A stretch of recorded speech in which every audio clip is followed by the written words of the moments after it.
नमस्कार, मी अथर्व गावडे, जिल्हा परिषद प्राथमिक शाळा चौकुल नंबर 4 मराठीचा विद्यार्थी। आज 6 जानेवारी पत्रकार दिन। आज आपण तरुण भारतचे कोहेकर सर आणि राणे सर यांची मुलाखत घेणार आहोत। सर, स्वागत आहे तुमचं आमच्या कट्ट्यावर। आता आपण या कट्ट्यावर संवाद साधूया। तुम्ही पत्रकार का झाला? मला पहिल्यापासूनच पत्रकाराची आवड होती, कारण आमच्या घरीच मी लहान शाळेत असल्यापासून आमच्या घरी पेपर यायचं आणि मी पेपर म्हणजे काय शाळेत असताना पेपर असायचा आणि मला ती आवडत होती। त्यामुळे ग्रॅज्युएशन नंतर मी लगेच या क्षेत्रामध्ये आलो। पत्रकार दिन 6 जानेवारीला का साजरा केला जातो? आपल्या सिंधुदुर्ग जिल्ह्याचे सुपुत्र आणि देवगड तालुक्यातील उमुर्ल गावचे सुपुत्र बाळशास्त्री जांभेकर यांनी महाराष्ट्रात पहिलं वृत्तपत्र काढलं आणि तेव्हापासून त्यांनी महाराष्ट्रात संपूर्ण वृत्तपत्र म्हणजे आपण जो पेपर वाचतो तो पेपर सुरू झाला आणि त्याच्यानंतर इतर सगळी वृत्तपत्र आली आणि त्या वृत्तपत्रामुळे आज संपूर्ण महाराष्ट्रात किंवा देशात जी वृत्तपत्र आहेत ती आपल्याला वाचता येत आहे आणि त्या हा पत्रकार दिन सगळा साजरा केला जातो संपूर्ण महाराष्ट्रात। बाळशास्त्री जांभेकरांच्या नावाने पत्रकार दिन साजरा केला जातो। चुकीची बातमी काय होते? चुकीची बातमी शक्यतो आम्ही पेपरमध्ये कुठल्या जातच नाही। चुकीची बातमी समजा चुकीची बातमी आलीच तर त्याचा आम्हाला खुलासा करावा लागतो। का लोक विचारतात का अशी बातमी कशी काय आली, त्याचा खुलासा करावा लागतो की बातमी चुकीची काय आली। शक्यतो पेपरमध्ये चुकीची बातमी कधी येत नाही, बातम्या योग्यच बातम्या पेपरमध्ये येतात। कारण काय तर आमचे जे पत्रकार असतात, वार्ता रिपोर्टर असतात, ते त्या स्पॉटवर जातात, म्हणजे त्या कार्यक्रमाच्या स्थळी जातात आणि कार्यक्रम कुठला चालू आहे त्या कार्यक्रमाला उपस्थित राहतात। एखादा खून झालेला असेल, एखादा अपघात झालेला असेल तर त्या अपघाताच्या ठिकाणी ते रिपोर्टर जातात, ते सगळी माहिती घेतात आणि माहिती घेऊन नंतर ते बातमी आम्हाला देतात। मग त्याची खातरजमा ते करतात, त्यामुळे ती बातमी खोटी ठरू शकत नाही। दुसरी एखादी जर बातमी असेल ती सुद्धा ते माहिती घेतात, राजकीय बातमी असेल तर ते सुद्धा ती माहिती घेतात आणि मग ते आमच्यापर्यंत आणून देतात आणि आम्ही त्यांना ती बातमी पूर्ण करून म्हणजे आमच्या पकडीत बसवतो त्या पेपरच्या भाषेमध्ये आणि नंतर आम्ही ती प्रसिद्ध करतो, त्यामुळे ती खोटी होत नाही। चांगला पत्रकार होण्यासाठी कोणते गुण हवेत? चांगला पत्रकार होण्यासाठी मुळात त्याला लिखाणाची आवड हवी, वाचन त्याने केलं पाहिजे आणि पत्रकार होण्यासाठी म्हणजे बातमीदार होण्यासाठी तुम्हाला 5 क म्हणजे हू म्हणतो आपण, WHO हू, तर ते क, का, काय, कुठे, केव्हा, कधी, कशी ह्या प्रश्नांची उत्तरं तुम्हाला त्या पहिल्या इंट्रोमध्ये म्हणतो आम्ही त्याला, म्हणजे पहिल्या ओळी असतात, 5 ते 6 ओळी असतात पहिल्या बातमीच्या, त्या ओळी जर आपण बघितल्या तर त्याच्यात त्या ओळीमध्ये तुम्हाला 5 प्रश्नांची उत्तरं मिळाली पाहिजे। कसली बातमी आहे, कोणी दिली बातमी आहे, कशाबद्दल बातमी आहे, हे सगळं त्याच्यात समजलं पाहिजे बातमीदाराने काय म्हटलंय ते, तर तो वाचक ती बातमी वाचणार किंवा नंतर पुढे तुम्हाला बातमी वाचायची पण हे येत नाही, वेळ येत नाही आपल्याला। त्या बातमी इंट्रोमध्ये तुम्हाला समजतं ही बातमी काय आहे। आता तर आपल्याकडे वेळ नाही आहे, आपण फास्ट वाचतो ना सगळं, त्यामुळे आपण काय होतं फक्त इंट्रो वाचतो। सोशल मीडिया तुम्ही बघता, सोशल मीडिया, व्हॉट्सअप, त्याच्यावर सुद्धा बातम्या येतात ना, त्या बातम्या आपण शॉर्टमध्ये वाचतो। तर तुझा प्रश्न काय होता?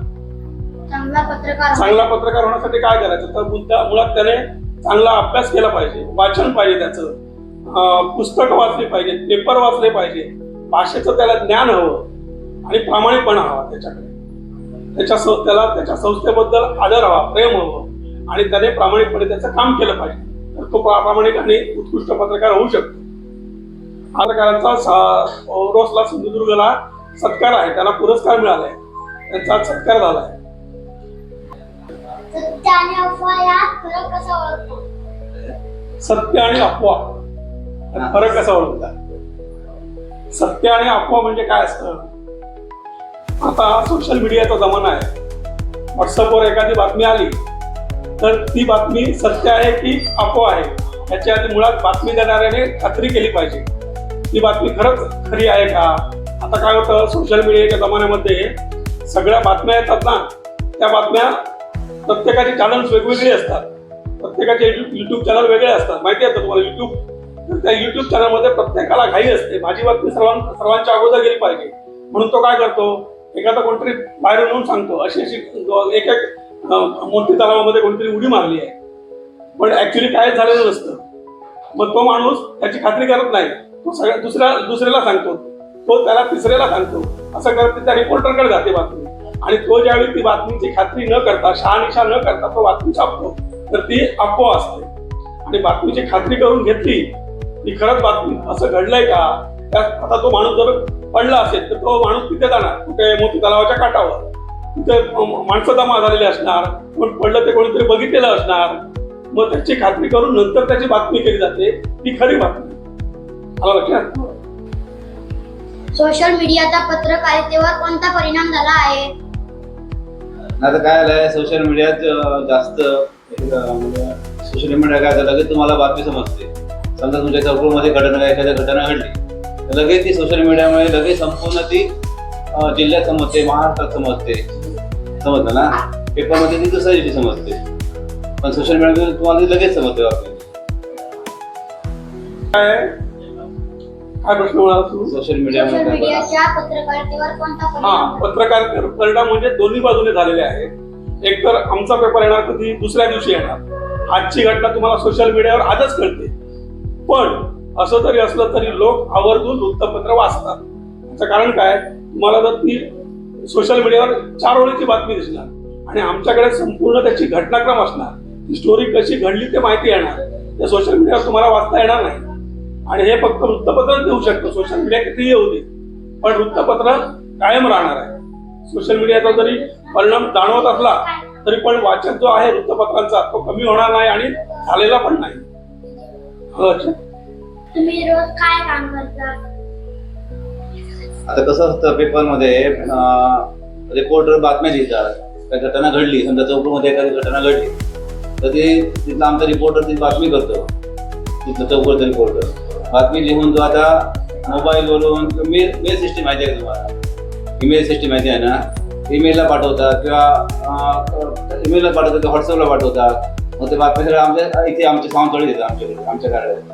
त्या बातम्या वाचून घेणं, त्या व्यवस्थित आहेत का बघणं, तुम्ही त्याने म्हटलं ना चुकीची बातमी येते का म्हणून, तर चुकीची आहे का बरोबर आहे ते खात्री करणं आणि सगळे ते व्यवस्थित करून मग ती त्याचं मग ओके करणं आणि ती दुसरी पेपरमध्ये आणणं, हे आमचं काम असतं. पत्रकार होण्यासाठी काय करावं लागतं? पत्रकारांना सरकारी नोकरी मिळते का?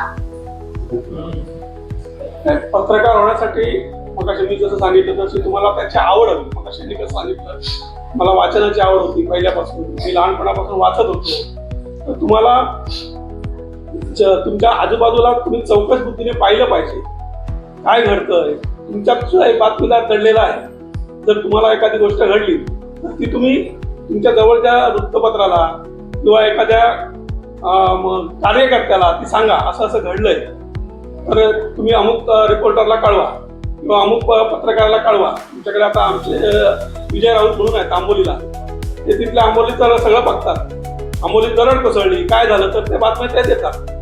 तर तिथून तुम्हाला तशी आवड निर्माण झाली पाहिजे. आणि प्रॉपर जर तुम्हाला पत्रकारिता करायची असेल तर यशवंतराव चव्हाण मुक्त महाराष्ट्र विद्यापीठाचा एक उपक्रम आहे आणि तो त्याच्यात ते पत्रकारितेचं प्रशिक्षण देतात. आमचे इथले उपसंपादक आहेत राजेश मोहनकर, ते केंद्र चालवतात आणि त्यांच्याकडे विद्यार्थी तयार होतात.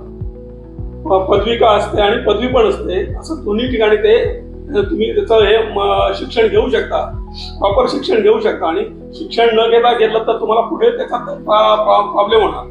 तुम्ही पुढे जर जायचं असेल, तुम्हाला पत्रकारितेत करिअर करायचं असेल तर हे प्रशिक्षण सध्या महत्वाचं आहे, ते बघितलं जातं त्या ठिकाणी.